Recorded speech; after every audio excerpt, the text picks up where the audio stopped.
ছাপ্পা ভোট দেওয়ার অভিযোগে এবার গ্রেফতার হলেন তৃণমূলের এজেন্ট। সেই গ্রেফতারির প্রতিবাদে আবার তৃণমূল নেতাদের ঘিরে বিক্ষোভ দেখালো দলের নেতাকর্মীরা। ঘটনাটি ঘটেছে বারাসাত লোকসভা কেন্দ্রের আওতাধীন দেগঙ্গা বিধানসভার কদম্বগাছিতে।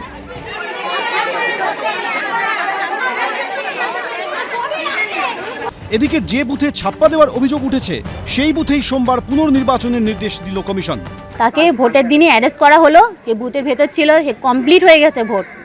তারপরে উনি যখন বার হয়েছে তখন ওনাকে দুই সাইডে হাত ধরে তাকে টানতে টানতে গাড়িতে তুলেছে। কেন, কি কারণে, সে কি করেছে? তারা বলছে যে সে ছাপ্পা মেরেছে। সে ছাপ্পা মেরেছে? সেখানে অনেক লোক ছিল, প্রমাণ দেখাক আমাদেরকে, ভিডিও ফুটেজ দেখাক। সম্পূর্ণ চক্রান্ত করা হয়েছে আমার স্বামীর নামে। শনিবার বারাসাত লোকসভা কেন্দ্রে ভোট হয়েছে। ওই কেন্দ্রের কদম্বগাছি পঞ্চায়েতের 61 নম্বর বুথে তৃণমূলের এজেন্ট জাকির হোসেনের বিরুদ্ধে ছাপ্পা ভোটের অভিযোগ ওঠে। অ্যাসিস্ট্যান্ট রিটার্নিং অফিসারের অভিযোগের ভিত্তিতে শনিবার রাতেই অভিযুক্ত তৃণমূল নেতাকে গ্রেফতার করে পুলিশ। বারাসাত লোকসভা কেন্দ্রের কদম্বগাছির ওই 61 নম্বর বুথেই সোমবার পুনর্নির্বাচনের নির্দেশ দিয়েছে নির্বাচন কমিশন। এদিকে রবিবার তৃণমূল নেতারা এলাকায় পৌঁছতেই তাদের ঘিরে বিক্ষোভ শুরু করে তৃণমূলের কর্মী সমর্থকরা। আমার ছেলেকে 6টা পর্যন্ত ভোটের ডিউটি ভোট হয়ে গেছে, শান্তিভাবে ভোট হয়েছে। কোনো ঝক্কি ঝামেলা ISF, CPM, Congress, BJP, Trinamool কোনো ঝোট ঝামেলা কিচ্ছু হয়নি। 6টার হয়ে গেছে, দৌড় মুড়ে গেছে, ওরা বার হচ্ছে, ওদের দুজনে তুলে দিয়ে চলে গেছে। সঙ্গে সঙ্গে দিদির কাছে ফোন করা হলো, দিদি বলে ঠিক আছে আমরা দেখছি।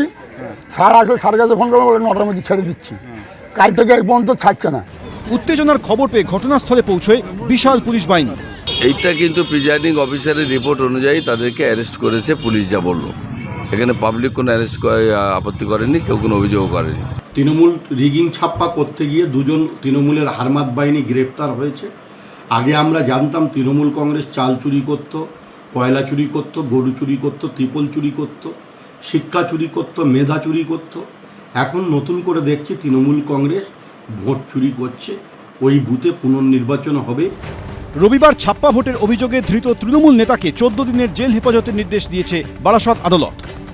সমীরণ পাল, সুদীপ্ত আচার্য ও রুমা পালের রিপোর্ট, এবিপি আনন্দ।